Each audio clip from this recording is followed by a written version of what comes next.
Thank you very much, Alan. I do remember that afternoon at the APA, and unfortunately it reflected at the time, in the 1980s, a widespread skepticism among doctors, not just psychiatrists, but all doctors, about this illness. Well, I'll talk a little bit about why there was that skepticism and why, in my view, the day for that skepticism is long since past.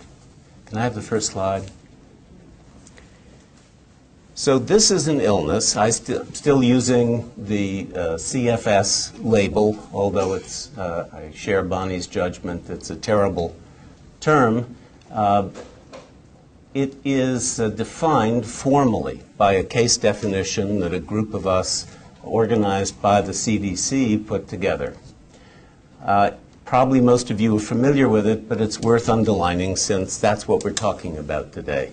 Severe fatigue that persists or relapses for 6 months. Oops, my pointer, there it is.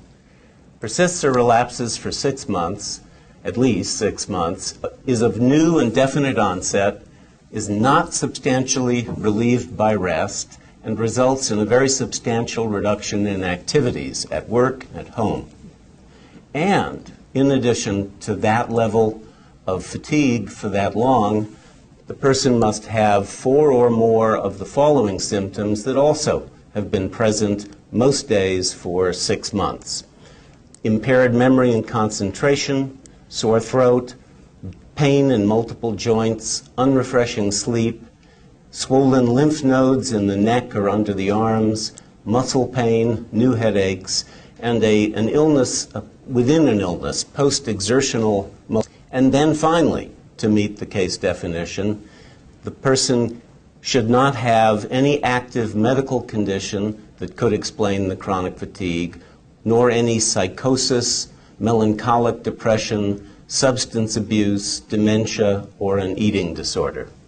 And when, although fatigue is a very common complaint, problem that people bring to a doctor, one of the top 10 most common problems, only a small fraction of people who walk into the doctor's office and say, my problem is I'm just tired all the time, I don't have enough energy.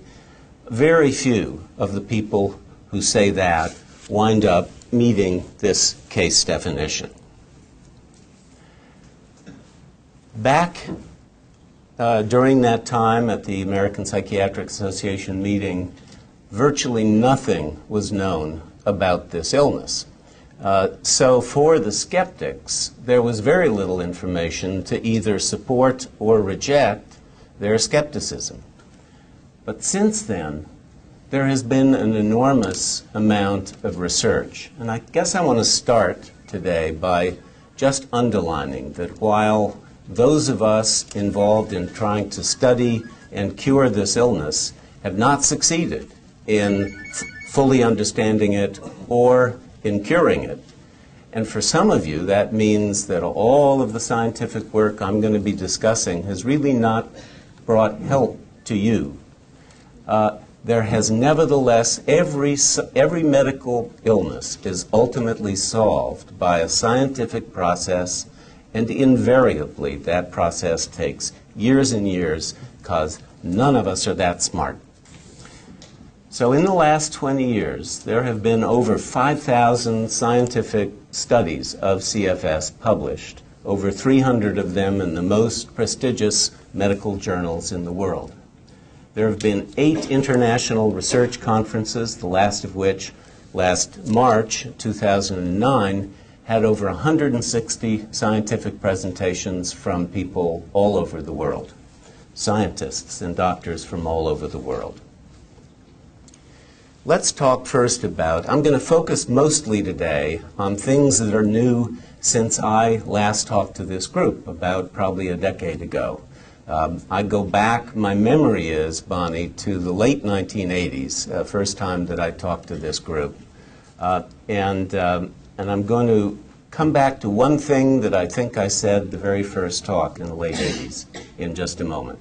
But let's talk first about the severity of the fatigue in this illness. There are now a group of scales or instruments to measure just how badly impaired the function of people with any kind of illness is. And the very best of those instruments, an instrument called the SF-36, was used on a large number of people about 10 years ago. The general population, the patients with heart failure, patients with depression, and patients with this illness. This instrument gives 8 different scores, and that's what these 8 different columns are. And the higher the score, the better someone is functioning on that domain of function. And as you can see, this is where people, healthy people in the general population are.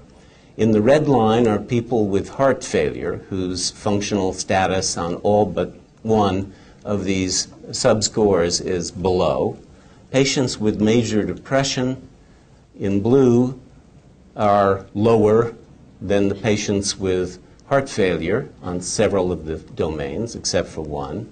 But patients with chronic fatigue syndrome are actually lower in their functional capacity than patients with heart failure. And this study, this is our own study, but it's been replicated by many groups now all over the world.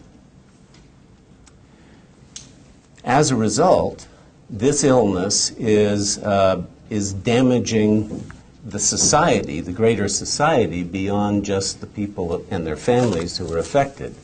A survey conducted by the CDC of patients with this illness, a large number of patients, found that there was a 37% decline in productivity and the ability to function around the household, a larger reduction in ability to function in the labor force, and estimated that the total cost to the United States each year from the productivity losses caused by this illness. Not included in these costs are the actual medical costs of caring for the illness, just the loss of productivity of people who can't work or can't work full-time anymore, was $9.1 billion a year, which at the time they did this study was greater than the bottom line of the biggest company in the world, which is Walmart. So this is a lot of money, a lot of lost productivity to the society, that alone, for people who only want to attack illnesses that seem to have an important impact on society financially.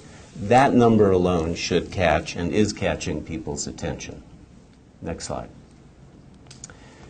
So, as I said a minute ago, this is an illness that still to this day is defined by a set of symptoms.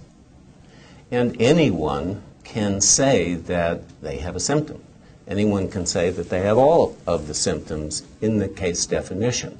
So the question many doctors since the beginning of this case definition have asked is there any objective evidence of things in the body that are going wrong, that are different in people with this illness from healthy people, or different from depressed people, or different from people with other illnesses that cause fatigue, like multiple sclerosis, for example, or lupus. So are there objective biological markers that are abnormal in these patients who subjectively say they have all these symptoms? That was the question scientifically. And in my view, until that question was answered, skepticism was appropriate, because you would expect in a biologically based illness to be able to measure what was wrong biologically. And the other question is, do we understand how these symptoms are caused? And I think my answers, as I've implied, to this is now absolutely yes. This controversy is over.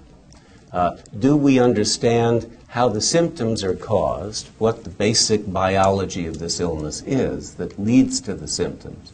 No, I think we don't understand that yet. So how I've said there are objective biological things going wrong in people with CFS.